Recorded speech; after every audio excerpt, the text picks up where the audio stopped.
নমস্কার। আলাপ সঙ্গে দেবস্মিতায় এই সপ্তাহে আপনাকে শোনাব সাহিত্যিক বিভূতিভূষণ বন্দ্যোপাধ্যায়ের একটা গল্প। তবে গল্প শুরুর আগে একটা ছোট্ট আবদার করি।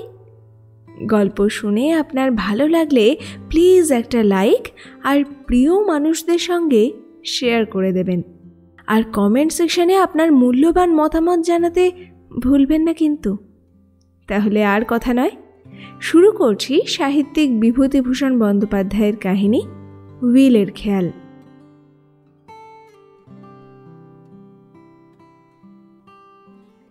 দেশ থেকে রবিবারে ফিরছিলাম কলকাতায়।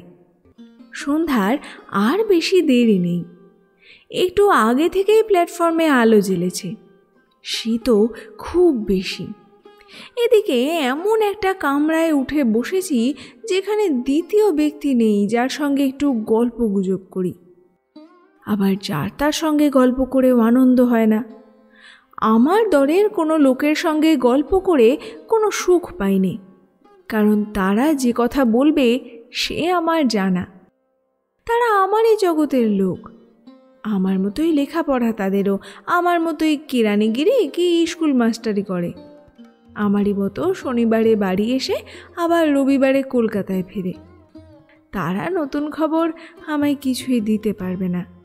সেই একঘেয়ে কলকাতায় মাছের দর, এমসিসির খেলা, ইস্ট বেঙ্গল সোসাইটির দোকানে শীত বস্ত্রের দাম, চণ্ডীদাস কি সাবিত্রী ফিল্মের সমালোচনা, এসব শুনলে আমার গা বমি বমি করে। বরং বেগুনের ব্যাপারী কি কন্যাদায়গ্রস্ত বৃদ্ধ পাড়া গেয়ে ভদ্রলোক কি দোকানদার, এদের ঠিকমতো বেছে নিতে পারলে কথা বলে আনন্দ পাওয়া যায়। কিন্তু বেছে নেওয়া বড় কঠিন।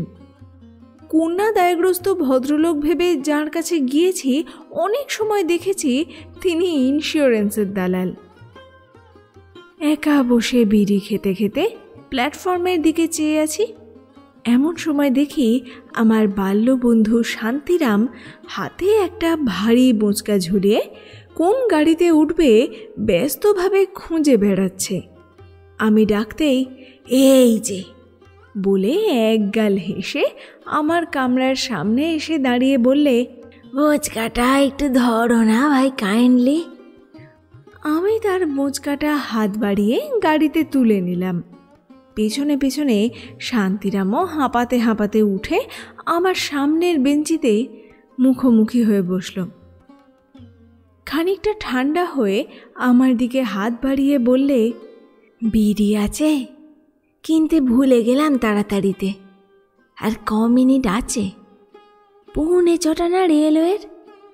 আমি ছুটছি সেই বাজার থেকে, আর ওই ভারী বোঁচকা, প্রাণ একেবারে বেরিয়ে গিয়েছে।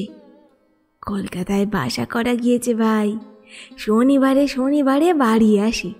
বাগানের কলাটা মূলোটা যা পাই নিয়ে যাই এসে। সেখানে তো সবই বুঝলে না, দাঁতন কাঠিটা ইস্তাক নগদ পয়সা। প্রায় 3-4 দিনের বাজার খরচ বেঁচে যায়।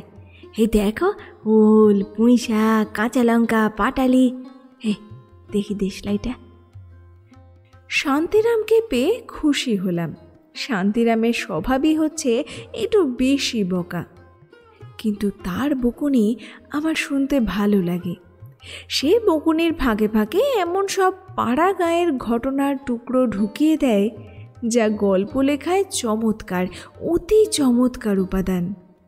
ওর কাছে শোনা ঘটনা নিয়ে 2-একটা গল্প লিখেওছি এর আগে। মনে ভাবলাম শান্তিরাম এসেছে ভালোই হয়েছে। একা 4 ঘন্টা রাস্তা যাব, তাতে এই শীত। তাছাড়া এই শীতে ওর মুখের গল্প জমবেও ভালো। হঠাৎ শান্তিরাম প্ল্যাটফর্মের দিকে মুখ বাড়িয়ে ডাকতে লাগলো, অবনী, ও অবনী, আরে এই যে এই গাড়িতে এসো, কোথায় যাবে? গুটি 3-4 ছেলে মেয়ে, এক 25-26 বছরের স্বাস্থ্যবতী ও সুশ্রী একটি পাড়া গাঁয়ের বউ আগে আগে, পিছনে একটি ফর্সা একহারা চেহারার লোক। সবার পিছনে বাক্স প্যাঁটরা মাথায় জন 2 কুলি। লোকটি আমাদের কামরার কাছে এসে দাঁড়িয়ে হেসে বললে, এই যে দাদা, কলকাতা ফিরছেন আজই? আমি এদের নিয়ে একবার যাচ্ছি পাঁচগড়ার ঠাউরের থানে। মসলান্দপুর স্টেশনে নেমে যেতে হবে, বাস পাওয়া যায়। দলটি আমাদের গাড়ির পাশ দিয়ে এগিয়ে গিয়ে খালি একটা ইন্টার ক্লাস কামরায় উঠল। শান্তিরাম চেয়ে চেয়ে দেখে বললে, তাই আপনি এখানে এলো না? ইন্টার ক্লাসের টিকিট কিনা? আঙুল ফুলে কলা গাছ একেই বলে। ওই আপনিদের খাওয়া জুটত না, আজ দল বেঁধে ইন্টার ক্লাসে চেপে বেড়াতে যাচ্ছে। ভগবান যাকে যখন দেন, আমাদের মুচকা বয় সার গো। গাড়ি ছাড়ল। সন্ধ্যার পাতলা অন্ধকারে পাম্পিং ইঞ্জিনের শেড, কেবিন ঘর, ধূমাকীর্ণ কুলি লাইন শর্ট করে দুপাশ কেটে বেরিয়ে চলেছে। সামনে সিগন্যালের সবুজ বাতি, তারপর দুপাশে আখের ক্ষেত, মাঠ, বাবলা বন। শান্তিরামের গলার সুর শুনে বুঝলাম সে গল্প বলার মেজাজে আছে। ভালো করে আলোয়ান গায়ে দিয়ে বসলাম, উৎসুক মুখে ওর দিকে চেয়ে রইলাম। শান্তিরাম বললে, আপনি কে এর আগে কখনো দেখনি? নিশ্চয়ই দেখেছ ছেলেবেলায়। ও আমাদের নিচের ক্লাসে পড়তো আর বেশ ভালো ফুটবল খেলতো, মনে নেই? ওর বাবা কোর্টে নকল বেশি করতেন। সংসারের অভাব, অনটন, টানাটানি বেড়েই চলছিল। সেই অবস্থায় আপনার বিয়ে দিয়ে বউ ঘরে আনলেন। বললেন, কবে মরে যাব, ছেলের বউয়ের মুখ দেখে যাই। বাঁচলেনও না বেশি দিন। এক পাল পুষ্টি আর এক রাশ দেনা ছেলের ঘাড়ে চাপিয়ে দিয়ে সংসার থেকে বিদায় নিলেন। তারপর কি কষ্টটাই গিয়েছে ওদের। আপনি পাশ করতে পারলে না, চাকরিও কিছু জুটল না। হরিণখালের বিলের এক অংশ ওদের ছিল অনেক কাল আগে থেকে, শোলা হতো সেখানে। সেই বিলের শোলা ইজারা দিয়ে যে করার টাকা পেত তাই ছিল ভরসা। ওদের গাঁয়ে চৌধুরী পাড়ায় নিধিরাম চৌধুরী বলে একজন লোক ছিল। গাঁয়ে তাকে সবাই ডাকত নিশু চৌধুরী। নিশু চৌধুরীর কোনো কুলে কেউ ছিল না। বিয়ে করেছিল দুবার, ছেলেপুলেও হয়েছিল, কিন্তু টেকেনি। ওর বাবা সেকালে নিমকির দারোগা ছিল। বেশ 2 পয়সা কামিয়ে বিষয় সম্পত্তি করে গিয়েছিল। তা সালিয়ানা প্রায় 1000-1200 টাকা আয়ের জমা। আম কাঁঠালের বাগান, বাড়িতে 3টে গোলা, একটা গোলায় 1.5 পাট 2 পাট করে ধান ধরে, 2টো পুকুর, তেজারতি কারবার। নিশু চৌধুরী ইদানিং তেজারতি কারবার গুটিয়ে ফেলে জেলার লোন অফিসে নগদ টাকাটা রেখে দিত। সেই নিশু চৌধুরীর বয়স হলো, ক্রমে শরীর অপটু হয়ে পড়তে লাগলো। সংসারে মুখে জলটি দেবার একজন লোক নেই। আবার পাড়া গাঁয়ের ব্যাপার জানো তো, পয়সা নিয়ে বাড়িতে কাউকে খেতে দেওয়া এ রেওয়াজ নেই। তাতে সমাজে নিন্দে হয়, সে কেউ করবে না। নিশু চৌধুরী এখন একবার অসুখে পড়ে দিন কতক বড় কষ্ট পেলে। এসব দিকের পাড়া গাঁয়ের জানো তো ভায়া, না পাওয়া যায় রাঁধুনি বামন, না পাওয়া যায় চাকর, পয়সা দিলেও মেলানো যায় না। দিন 10-12 ভুগবার পর উঠে একটু সুস্থ হয়ে নিশু চৌধুরী অবনীকে বাড়িতে ডাকলে। বলে, বাবা অবনী, আমার কেউ নেই, এখন তোমরা 5 জন ভরসা। তা তোমার বাবা আমায় ছোট ভাইয়ের মতো দেখতেন। তোমাদের পাড়ায় তখন যাতায়াত ছিল খুব। তারপর এখন শরীর হয়ে পড়েছে অপটু, তোমাদের যে গিয়ে খোঁজ খবর করব তাও আর পারি নে। তা আমি বলছি কি, আমার যা আছে সব লেখাপড়া করে দিচ্ছি তোমাদের, নাও, নিয়ে আমাকে তোমাদের সংসারে জায়গা দাও। তুমি আমার দিনুদার ছেলে, আমার নিজের ছেলেরই মতো, তোমাকে আর বেশি কি বলবো বাবা। অবনী তো আশ্চর্য হয়ে গেল। নিশু চৌধুরীর নগদ টাকা কত আছে কেউ অবশ্যই জানে না, কিন্তু বিষয় সম্পত্তি, রায়, ধান এসব যা আছে এ গাঁয়ে এক রায়দের ছাড়া আর কারু নেই। সমস্ত সম্পত্তি লিখে দিতে চায় নিশু চৌধুরী তার নামে। অবনীর মুখ দিয়ে তো কথা বেরোলো না খানিকক্ষণ। তারপর বললে, আচ্ছা কাকা, বাড়িতে একবার পরামর্শ করে এসে কাল বলবো। নিশু চৌধুরী বললে, বেশ বাবা, কিন্তু এসব কথা এখন যেন গোপন থাকে। পরদিন গিয়ে অবনী জানালে এ প্রস্তাবে তাদের কোনো আপত্তি নেই। নিশু চৌধুরী বললে, বৌমা তাহলে রাজি হয়েছেন? দেখো, তাহলে আমার একটা স্বাদ আছে, সেটা বলি। আমার এত বড় বাড়িখানা পড়ে আছে, অনেক দিন এতে মা লক্ষ্মীদের চরণ পড়েনি, ঠিক মতো সন্ধে পড়ে না। তোমাদের ও বাড়িটাও তো ছোট, ঘর দূরে কুলোয় না, তাছাড়া পুরনো বটে। তোমরা আমার এখানে এসে কেন থাকো না সব শুদ্ধ? তোমারই তো বাড়িঘর হবে। তোমাকে এই সব দিয়ে যখন যাব, তখন এখন থেকে তোমার নিজের বাড়ি তোমরা না দেখলে নষ্ট হয়ে যাবে যে। এই প্রস্তাবেও অবনী রাজি হলো। একটা ভালো দিন দেখে সবাই এ বাড়িতে চলে এলো। অবনীর বউ নিশু চৌধুরীর বাড়ি কখনো দেখেনি, কারণ সেও পাড়ার বউ। এ পাড়ায় আসবার দরকার তেমন হয়নি কখনো। ঘর বাড়ি দেখে বউ যেমন অবাক হয়ে গেল, তেমনি খুশি হলো। নিশু চৌধুরীর বাবা রোজগারের প্রথম অবস্থায় শখ করে বাড়ি উঠিয়েছিলেন।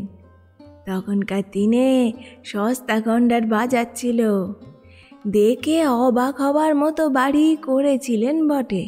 আর পাড়া গাঁয়ের পক্ষে অবশ্যই, কলকাতার কথা ছেড়ে দাও। মস্ত দোতলা বাড়ি, ওপরে নিচে বড় বড় 7-8খানা ঘর, বারান্দা, প্রকাণ্ড ছাদ, শান বাঁধানো উঠোন। ভেতর বাড়িতেই পাকা রান্নাঘর আর ইঁধারা, বাইরে প্রকাণ্ড বৈঠকখানা, বাড়ির পেছনে ফলের বাগান, ছোট একটা পুকুর, বাঁধানো ঘাট। পাড়া গায়ে সম্পন্ন গেরস্ত বাড়ি যেমন হয়ে থাকে। ওরা বাড়িতে উঠে এসে জাঁকিয়ে সত্যনারায়ণের পুজো দিলে, লোকজন খাওয়ালে, লক্ষ্মী পুজো করলে। সবাই বললে, অবনীর বউয়ের পয়ে আছে, নইলে অমন বিষয় সম্পত্তি পাওয়া কি সোজা কথা আজকালকার বাজারে? আবার অনেকেরই চোখ টাটালো। এসব হলো গে ও বছর ফাল্গুন মাসের কথা। আর গত বছর বৈশাখ মাসে নিশু চৌধুরী মারা গেল। জ্বর হয়েছিল। আপনি ভালো ভালো ডাক্তার দেখালে, খুলনা থেকে নৃপেন ডাক্তারকে নিয়ে এলে, বিস্তর পয়সা খরচ করলে। আপনি বউ মেয়ের মতো সেবা করলে, কিন্তু কিছুতেই কিছু হলো না। আপনি বিষোৎসর্গ শ্রাদ্ধ করলে খুব ঘটা করে, সমাজ খাওয়ালে। তা সবাই বললে দেখে শুনে যে নিজের ছেলে থাকলে নিশু চৌধুরীর, সেও এর বেশি আর কিছু করতে পারত না। তারপর এখন ওরাই সম্পত্তির মালিক। আপনি নিজেই কাটিয়ে ছেলে, কোনো নেশা ভাঙ করে না, অতি সৎ। কাজেই বিষয় উড়িয়ে দেবে সে ভয় নেই। দেখে শুনে খাবার ক্ষমতা তার আছে। তাই বলছিলাম, ভগবান যাকে দেন এমনি করেই দেন। ওই অবনীর বউ আঁচল পেতে চাল ধার করে নিয়ে গিয়েছে আমার মাসিমার বাড়ি থেকে, তবে হাড়ি চড়েছে এমন দিন গিয়েছে ওদের। আমার মাসিমার বাড়ি ওদের একই পাড়ায় কিনা, তারই মুখে সব শুনতে পাই। আর তারাই এখন দেখো ইন্টার ক্লাসে। ভগবান যাকে দেন যখন। অবনীর বউটি খুব ভালো, অত্যন্ত গরিব ঘরের মেয়ে ছিল, পড়েছিল তেমনি গরিবের ঘরে। সে নাকি মাসিমার কাছে বলেছে, যা কোনোদিনও স্বপ্নেও ভাবিনি দিদি, তাই যখন হলো এখন ভাবি ভগবান সব বাঁচিয়ে বলতে রাখলে হয়। গরিব লোকের কপাল, বর্ষা করতে ভয় পাই দিদি। প্রথম যেদিন বাড়িতে ঢুকলাম দেখি এ যেন রাজবাড়ি, অত গদ্দর, অত বড় জানলা দরজা, এতে আমার ছেলেমেয়েরা বাস করতে পারবে? জানো তো কি অবস্থায় ছিলাম, তোমার কাছে আর কে লুকোবো বলো? এ যেন সবই স্বপ্ন বলে মনে হয়েছিল। এখন ব্রতটা নামটা করে 2-10 ব্রাহ্মণের পাতে 2 মুঠো ভাত দিয়ে যদি ভালো ভালো দিনগুলো কাটাতে পারি তবে তো মুখ তাকে লোকের কাছে। সেই আশীর্বাদ করো তোমরা সকলে। সন্ধ্যার অন্ধকার চারিধারে খুব গাঢ় হয়েছে। ট্রেন হু হু করে অন্ধকার মাঠ, বাঁশবন, বিল, জলা, আখের ক্ষেত, মাঝে মাঝে ঘন অন্ধকারের মধ্যে জোনাকি জলা ঝোপ পার হয়ে উড়ে চলেছে। মাঝে মাঝে ছোট ছোট গ্রাম, খড়ে ছাওয়া 20-30টা চালাঘর এক জায়গায় জড়াজড়ি করে আছে। 2-4-10টা মিটমিটে আলো জ্বলে অন্ধকার গাছপালায় ঢাকা গ্রামগুলোকে কেমন একটা রহস্যময় রূপ দিয়েছে। একটা বড় গ্রামের স্টেশনে অবনী তার বউ ও ছেলে মেয়েকে নিয়ে নেমে গেল। স্টেশনের বাইরে একখানা ছইওয়ালা গরুর গাড়ি দাঁড়িয়ে রয়েছে, বোধহয় ওদেরই জন্যে। অবনীর বউকে এবার প্ল্যাটফর্মের তেলের লণ্ঠনের অস্পষ্ট আলোয় দেখে আরও বেশি করে মনে হলো যে মেয়েটি সত্যিই সুশ্রী। বেশ ফর্সা রং, সুঠাম বাহু দুটির গড়ন, চলনভঙ্গি ও গলার সুরের সবটাই মেয়েলি। এমন নিখুঁত মেয়েলি ধরনের মেয়ে দেখবার একটা আনন্দ আছে, কারণ সেটা দুষ্প্রাপ্য।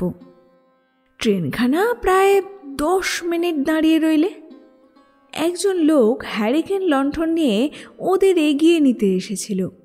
ওরা তার সঙ্গে স্টেশনের বাইরে যেতে গিয়ে ফটক খোলা না পেয়ে দাঁড়িয়ে রইল, কারণ যিনি স্টেশন মাস্টার তিনি বোধহয় টিকিট নেবেন যাত্রীদের থেকে। ফটকে চাবি দিয়ে তিনি গার্ডকে দিয়ে প্ল্যাটফর্মের মধ্যে আঁধারে লণ্ঠনের আলোয় কি কাগজপত্র সই করাচ্ছিলেন। তারপর ট্রেন আবার চলতে লাগলো। আবার সেই রকম ঝোপঝাপ, অন্ধকারে ঢাকা ছোটোখাটো গ্রাম, বড় বড় বিল, বিলের ধারে বাগদিদের কুঁড়ে। আমার ভারী ভালো লাগছিল। এইসব অজানা ক্ষুদ্র গ্রামে ঘরে ঘরে অবনীর বউয়ের মতো কত গৃহবধূ ভারবাহী পশুর মতো উদয়াস্ত খাটছে। হয়তো পেট পুড়ে দুবেলা খেতেও পায় না। ফর্সা কাপড় বছরে পরে হয়তো 2 দিন কি 3 দিন, হয়তো সেই পুজোর সময় একবার। কোনো স্বাদ হাল্লাদ পুড়ে না মনের, কিছু দেখে না, জানে না, বোঝে না, মনে বড় কিছু আশা করতে শেখেনি, বাইরের দুনিয়ার কিছু খবর রাখে না। পাড়া গাঁয়ের ডোবার ধারের বাঁশবাগানের ছায়ায় জীবন তাদের আরম্ভ। তাদের সকল সুখ দুঃখ, আনন্দ, আশা নিরাশার পরিসমাপ্তিও ওইখানেই। অবনীর বউ গৃহস্থ বধূদেরই একজন, অন্তত ওদের একজনও তার সাধের স্বর্গকে হাতে পেয়েছে। অন্ধকারের মধ্যে বসে বসে আমি এই কথাই ভাবছিলাম। আমি কল্পনা করবার চেষ্টা করলাম অবনীর বউকে। যখন সে প্রথম নিশু চৌধুরীর বাড়িতে এলো, কি ভাবলে অত বড় বাড়িটা দেখে, অত ঘরদোর। যখন প্রথম জানলে যে সংসারের দুঃখ দূর হয়েছে, প্রথমে যখন সে তার ছেলে মেয়েদের ফর্সা কাপড় পরতে দিতে পারলে, আমি কল্পনা করলাম 10 ঘরার হাট থেকে অবনী বড় মাছ, সন্দেশ, ছানা কিনে বাড়িতে এসেছে।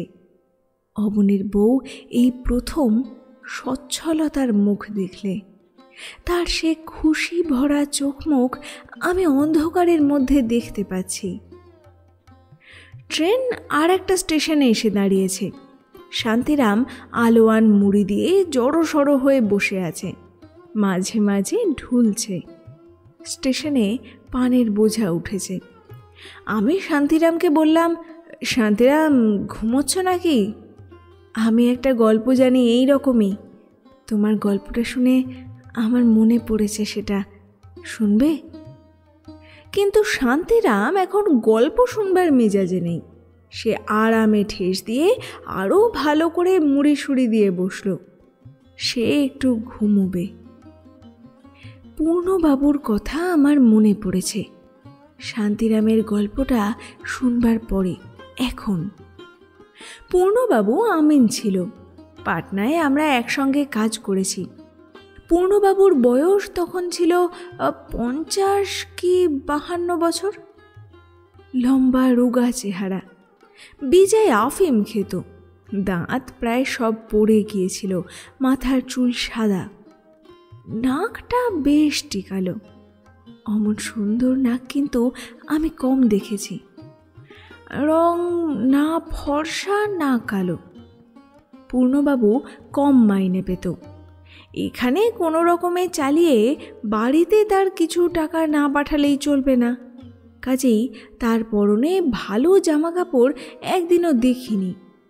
পূর্ণবাবু নিজে রেঁধে খেত। একদিন তার খাবার সময় হঠাৎ গিয়ে পড়েছি।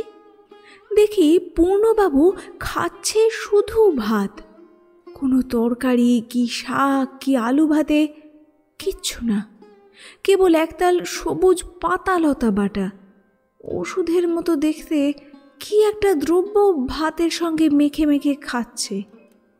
জিজ্ঞাসা করে জানলাম সবুজ রঙের দ্রব্যটা কাঁচা নিম পাতা বাটা। পূর্ণবাবু একটু অপ্রতিভের সুরে বললেন, নিম পাতা বাটা এত উপকারী, বিশেষ করে লিভারের পক্ষে। ভাত দিয়ে মেখে যদি খাওয়া যায়। আমি আজ 2 বছর ধরে, দেখবেন খেয়ে শরীর বড় ঠান্ডা। তাছাড়া কি জানেন, লোভ যত বাড়াবেন ততই বাড়বে।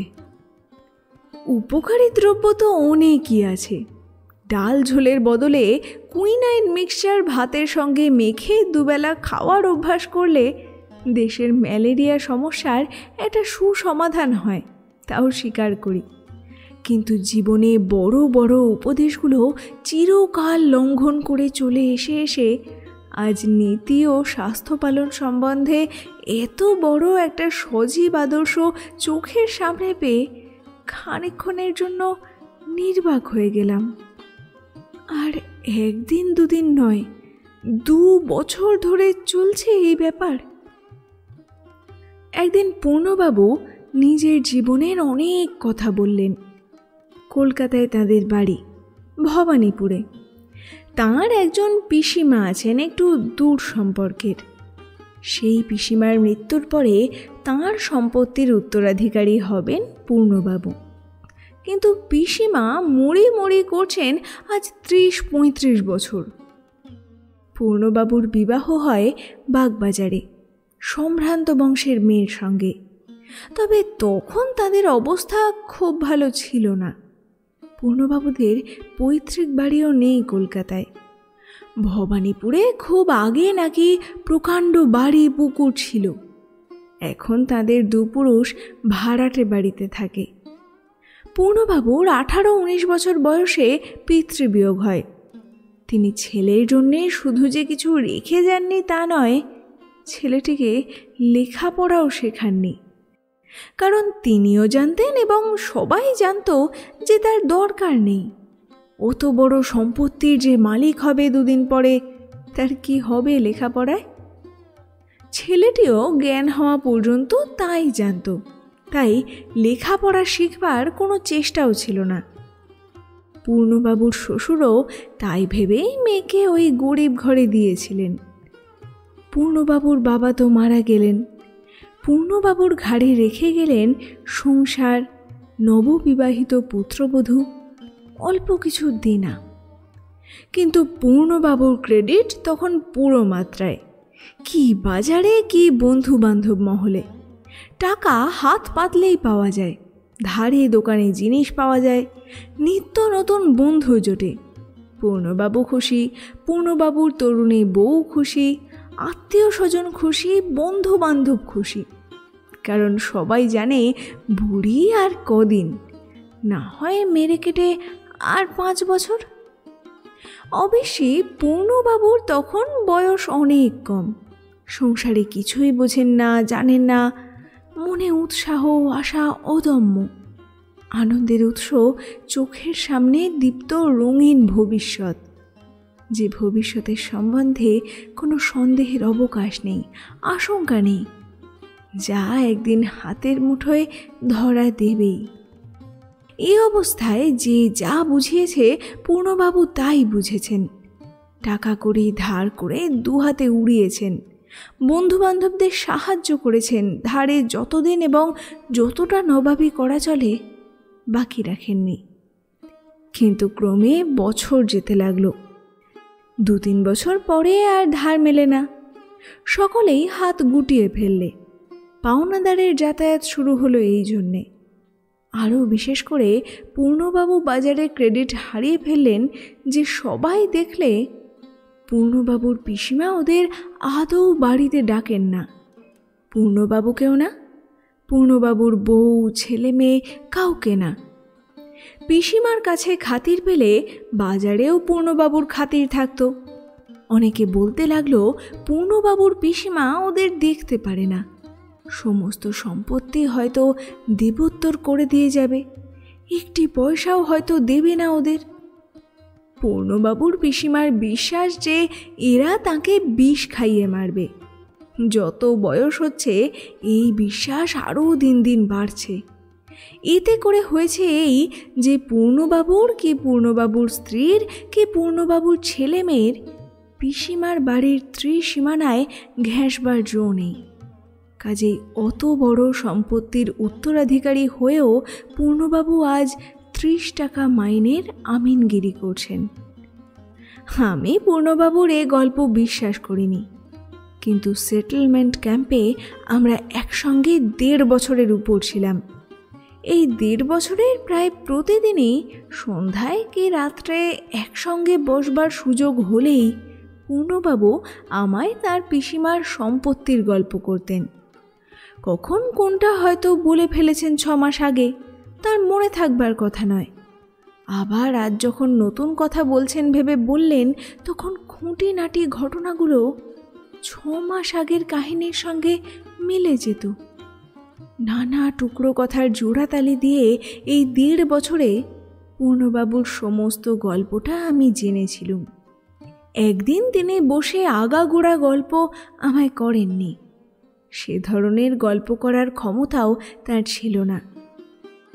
সেই থেকে পূর্ণবাবুর দুর্দশার সূত্রপাত হলো। বন্ধুবান্ধব ছেড়ে গেল, শ্বশুর বাড়িতে খাতির কমে গেল, সংসারে দারিদ্র্যের ছায়া পড়ল। 2-1 হিতৈষী বন্ধুর পরামর্শে পূর্ণবাবু আমিনের কাজ শিখতে গেলেন। বউ ছেলেকে বাপের বাড়ি পাঠিয়ে দিলেন। এইসব আজ 30 বছর আগেকার কথা। এই 30 বছরে পূর্ণবাবু আমোদপ্রিয়, শৌখিন চিত্ত, অপরিণামদর্শী যুবক থেকে কন্যাদায়গ্রস্ত, রোগ জীর্ণ, অকাল বৃদ্ধ, দারিদ্র ভারে নুব্জ দেহ 30 টাকা মাইনের আমিনে পরিণত হয়েছেন। এখন আর মনে তেজ নেই, শরীরে বল নেই, খেলে হজম করতে পারেন না, চুল অধিকাংশই পেকে গিয়েছে, কষের অনেকগুলো দাঁত পড়ে গেলেও পয়সা অভাবে বাঁধাতে পারেন না বলে গালে টোল খেয়ে যাওয়ায় বয়সের চেয়েও বুড়ো দেখায়। বাড়ির অবস্থাও ততধিক খারাপ। 15 টাকা ভাড়ার ইঁদু ঘরে বাস করার দরুন স্ত্রী, ছেলে মেয়ে সকলেই নানা রকম অসুখে ভোগে, অথচ উপযুক্ত চিকিৎসা হয় না। 3টি মেয়ের বিয়েতে পূর্ণবাবু একেবারে সর্বশান্ত হয়ে গিয়েছেন, অথচ মেয়ে 3টির প্রথম 2টি ঘোর অপাত্রে পড়েছে।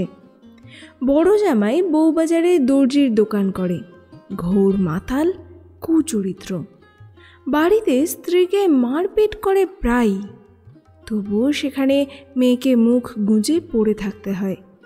বাপের বাড়ি এলে শোবার জায়গায় দেওয়া যায় না। মেজো জামাই মাতাল নয় বটে, কিন্তু তার 1 পয়সা রোজগারের ক্ষমতা নেই।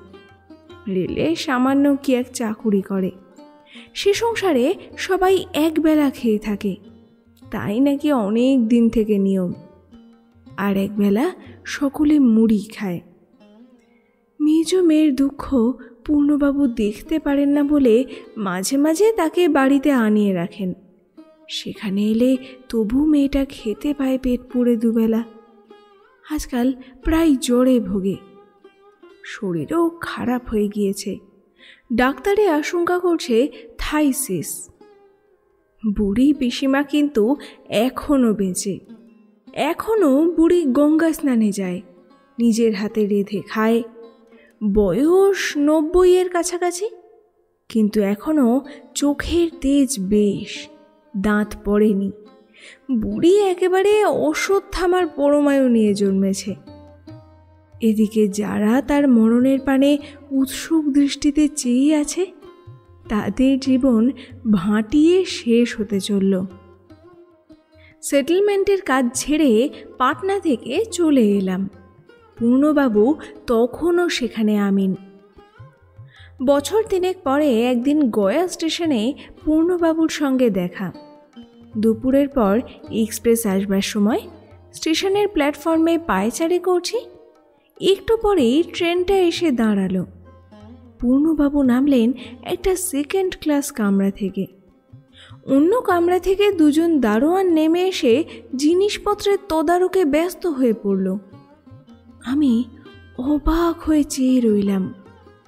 পূর্ণবাবুর পরনে দামি কাঁচি ধুতি, গায়ে সাদা সিল্কের পাঞ্জাবি, তার উপরে জমকালো পাড় ও কলকাতার শাল, পায়ে প্যারিস গার্টার আটা সিল্কের মোজা ও পামশু, চোখে সোনার চশমা, হাতে সোনার ব্যান্ডওয়ালা হাতঘড়ি। আমি গিয়ে আলাপ করলাম। পূর্ণবাবু আমায় চিনতে পেরে বললেন, এই যে রামরতন বাবু, ভালো আছেন? তারপর এখন কোথায়? আমি বললাম, আমি এখানে চেঞ্জে এসেছি মাস 3। আপনি এদিকে? তার অদ্ভুত বেশভূষার দিকে চেয়ে আমি কেমন হয়ে গিয়েছিলাম। পূর্ণবাবুকে এ বেশে দেখতে আমি অভ্যস্ত নই। আমার কাছে সুতির ময়লাচিট সোয়েটার আর সবুজ আলোয়ান গায়ে পূর্ণবাবু বেশি বাস্তব। তাছাড়া 54-55 বছরের বৃদ্ধের এ কি বেশ! কি ব্যাপারটা ঘটেছে তা অবশ্য পূর্ণবাবু বলার আগেই আমি বুঝতে পেরেছিলাম। জিনিসপত্র গুছিয়ে পূর্ণবাবু ওয়েটিং রুমে ঢুকলেন। তিনি সাউথ বিহার লাইনের গাড়িতে যাবেন। গাড়ির এখনো ঘন্টা 2 দেরি। একজন দারোয়ানকে ডেকে তিনি বললেন, ভূপাল সিং, এখানে ভালো সিগারেট পাওয়া যায় কিনা দেখে এসো তো, আর নইলে কাঁচি নিয়ে এসো 1 বাক্স। আমায় বললেন, ও অনেক দিন পরে আপনার সঙ্গে দেখা। আর বলেন কেন, বিষয় থাকলেই হাঙ্গামা আছে। সামনে আসছে জানুয়ারি কিস্তি। তহসিলদার বেটা এখনো 1 পয়সাও পাঠায়নি। লিখেছে এবার নাকি কলাই ফসল সুবিধে হয়নি।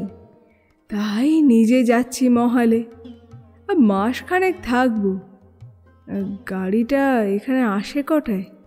ভালো কথা, এখানে টাইম টেবিল কিনতে পাওয়া যাবে, কিনতে ভুল হয়ে গেল হাওড়ায়। আমি জিজ্ঞেস করলাম, আপনার পিসিমা? দারোয়ান সিগারেট নিয়ে এলো।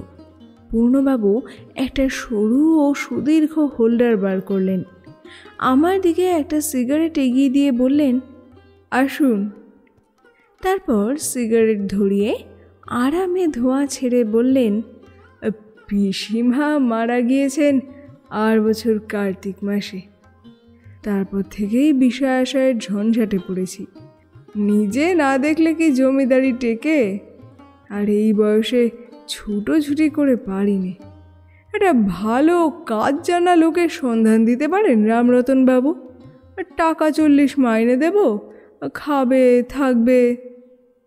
ওয়েটিং রুমে বসে পূর্ণবাবু 2 বোতল লেমনে আনালেন এই শীতকালে। একবার দারোয়ানকে দিয়ে গরম জিলিপি আনালেন দোকান থেকে, একবার নিমকি বিস্কুট আনালেন, আরেকবার নিজে স্টেশনের বাইরের দোকান থেকে 1 ডজন কমলা লেবু কিনে আনলেন। আমায় প্রতিবারে খাওয়ানোর জন্য পিড়াপিড়ি করলেন, কিন্তু আমার শরীর খারাপ, খেতে একেবারেই পারিনে সে কথা জানিয়ে ক্ষমা চাইলাম। একটু পরেই পূর্ণবাবুর ট্রেন এসে পড়ল। দিন 15-20 পরে আবার বেড়াতে গিয়েছি স্টেশনে। সেদিন শীত খুব পড়েছে, বেশ জ্যোৎস্না, রাত 8টার কম নয়। স্টেশনের রাস্তা যেখানে ঠেকেছে সেখানে চপ কাটলেট চায়ের দোকান থেকে কে আমার নাম ধরে ডাকলে, ও রামরতন বাবু, এই যে এদিকে। ফিরে চেয়ে দেখি পূর্ণবাবু একটা কোণে টেবিলে বসে।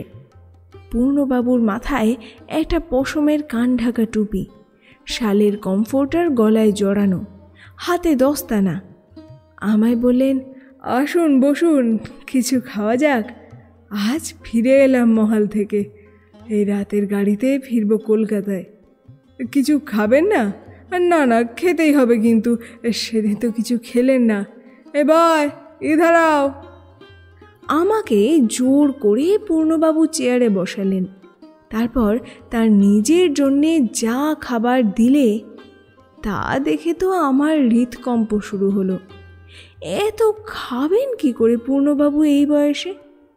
আর একটা অতি বাজে দোকানে খান 8 চপ, খান 4 কাটলেট, 1 প্লেট মাংস, পাউরুটি, ডিমের মামলেট, পুডিং, কেক, চা, তিনি কিচ্ছু বাদ দিলেন না। আমাকে দেখিয়ে বললেন, এই বাবুকে বাস দে 1 প্লেট মাটন আর 3 পিস। আমি সবিনয় বললাম, আমার শরীর তো জানেন পূর্ণবাবু, ও সব কিছু আমি। আরে তা হোক, শরীর শরীর করলে কি চলে? খান খান, মাংসটা বেশ করেছে। কলকাতায় মাংস রাঁধতে জানে না সেই রেস্টুরেন্ট। আমি ঝাল পছন্দ করি, কলকাতায় শুধু মিষ্টি। খেয়ে দেখুন মাংসটা, কাটলেটে এরা কাঁচা লঙ্কা বাটা দিয়েছে, ভারী চমৎকার খেতে।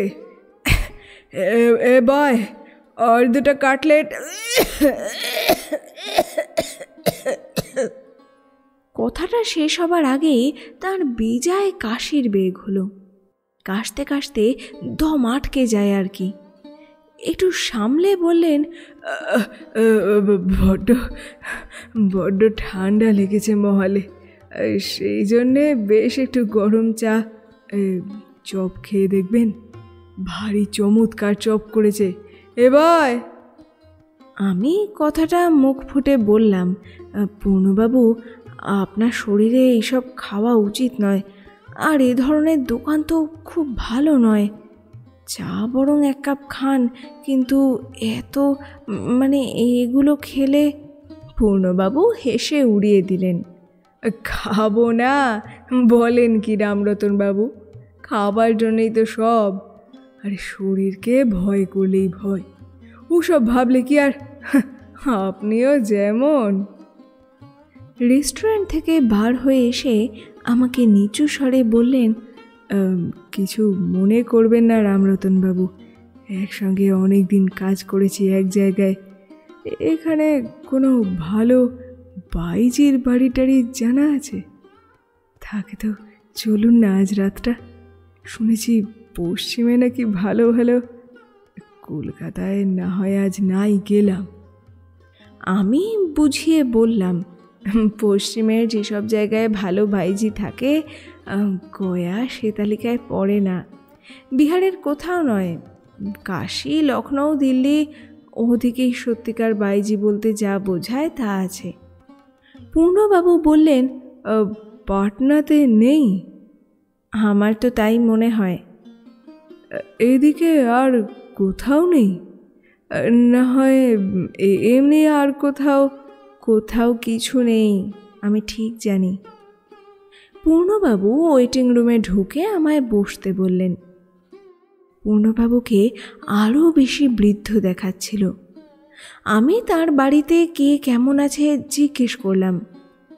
থাইসিসের রোগী সেই মেয়েটিকে বাড়িতে চিকিৎসা করাচ্ছেন।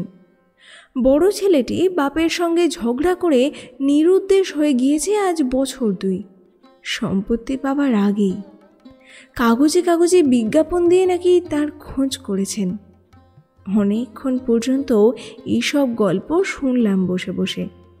পূর্ণবাবু গল্পের মধ্যে আরও দুবার চা নিয়ে খেলেন। ব্যাগ খুলে ওষুধ খেলেন 3-4 রকম, কোনোটা কবিরাজি, কোনোটা বিলিতি পেটেন্ট ওষুধ। 2 প্যাকেট সিগারেট শেষ করলেন। দেখলাম পূর্ণবাবু চিরবঞ্চিত জীবনের সর্বগ্রাসী তৃষ্ণার ভোগ লালসা মেটাতে উদ্ধত হয়েছেন বিকারের রোগীর মতো। চারিধারে ঘনায়মান মৃত্যুর ছায়ার মধ্যে স্বল্পতৈল জীবনদ্বীপের আলো যত সংকীর্ণ থেকে সংকীর্ণতর জ্যোতিবৃত্তের সৃষ্টি করছে, উনি ততই উন্মাদ আগ্রহে যেখানে যা পাবার আছে পেতে চান, যা নেবার আছে নিতে চান। জীবনে ওর যখন সুবৃষ্টি এলো, জল না পেয়ে তখন তা আধমরা। সেই এলো, কিন্তু এত দেরি করে ফেললে। আমায় বললেন, একটু কিছু বাড়াবাড়ি খেলেই ওষুধ খেয়ে রাখি, আর হজম করতে পারি না এখন। আমাদের পাড়ায় আছে গদাধর কবরেজ, খুব ভালো চিকিৎসা করে। 1 হপ্তার ওষুধ নেয় 2 টাকা। তারই কাছে ভাবছি এবার। পূর্ণবাবুর সেই নিম পাতা বাটা মেখে ভাত খাওয়ার কথা আমার মনে পড়ল। আরও মনে পড়ল পূর্ণবাবুর প্রথম জীবনের শৌখিনতার কথা। এখন তিনি বুঝেছেন আর বেশি দিন বাঁচবেন না। চিরবঞ্চিত জীবনের সর্বগ্রাসী তৃষ্ণায় ভোগ লালসা তাঁর বিকারের রোগীর মতো অসংযত, অবুঝ। শান্তিরামকে গল্পটা বলবো ভাবছিলাম, কিন্তু সে দিব্যি নাক ডাকিয়ে ঘুমোচ্ছে।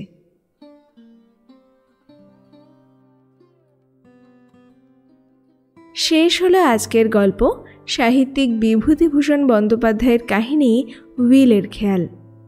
কেবল উইল বা সম্পত্তি নয়, ভালো সময়ের অপেক্ষা করতে করতে আমরা, এই গোটা সমাজ হয়তো অবসন্ন হয়ে পড়ছি ধীরে ধীরে। কে জানে সুসময় আসতে আসতে কতটা গভীর হয়ে যাবে মনের অসুখ। আজকের গল্প আপনার কেমন লেগেছে তা আমায় জানান কমেন্ট করে। ভালো লাগলে একটা লাইক করে দেবেন, আর এখনও সাবস্ক্রাইব না করে থাকলে পরের গল্পের নোটিফিকেশন সবার আগে পাওয়ার জন্য শিগগির সাবস্ক্রাইব করে ফেলুন। ভালো থাকবেন, সুস্থ থাকবেন, সাবধানে থাকবেন। ধন্যবাদ।